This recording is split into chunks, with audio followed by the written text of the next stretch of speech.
السلام علیکم ورحمۃ اللہ وبرکاتہ۔ محترم دوستو، آج میں آپ کو ہم بستری کا اسلامی طریقہ بتانے لگا ہوں، اسے ضرور سنیں۔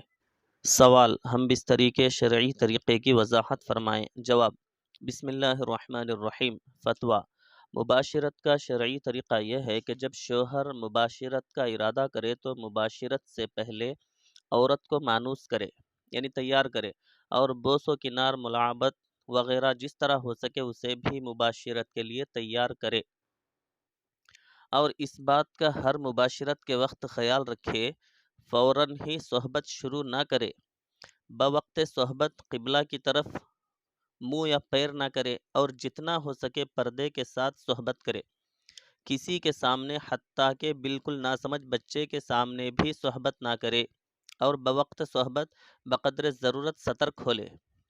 جب صحبت کا ارادہ کرے تو اولاً بسم اللہ پڑھے اور یہ دعا پڑھے: اللہم جنبنا الشیطان وجنب الشیطان ما رزقتنا۔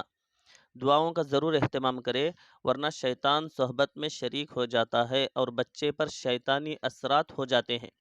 انزال کے وقت دل میں یہ دعا پڑھے: اللہم لا تجعل للشیطان فیما رزقتنا نصیبا۔ صحبت کے بعد یہ دعا پڑھے: الحمدللہ الذی خلق من الماء بشرا فجعلہ نسبا وصہرا۔ اور بوقت صحبت اس بات کا بھی خیال رہے کہ عورت کی بھی شکم سیری ہو جائے، انزال کے بعد فوراً جدا نہ ہو جائے، اسی حالت پر رہے اور عورت کی خواہش پوری ہونے کا انتظار کرے، ورنہ عورت کی طبیعت پر اس سے بڑا بار پیدا ہوگا، یعنی بوجھ پیدا ہوگا، اور بسا اوقات اس کا خیال نہ کرنے سے آپس میں نفرت اور دشمنی پیدا ہو جاتی ہے، جو کبھی جدائیگی کا سبب بھی بن جاتی ہے۔ واللہ تعالی اعلم۔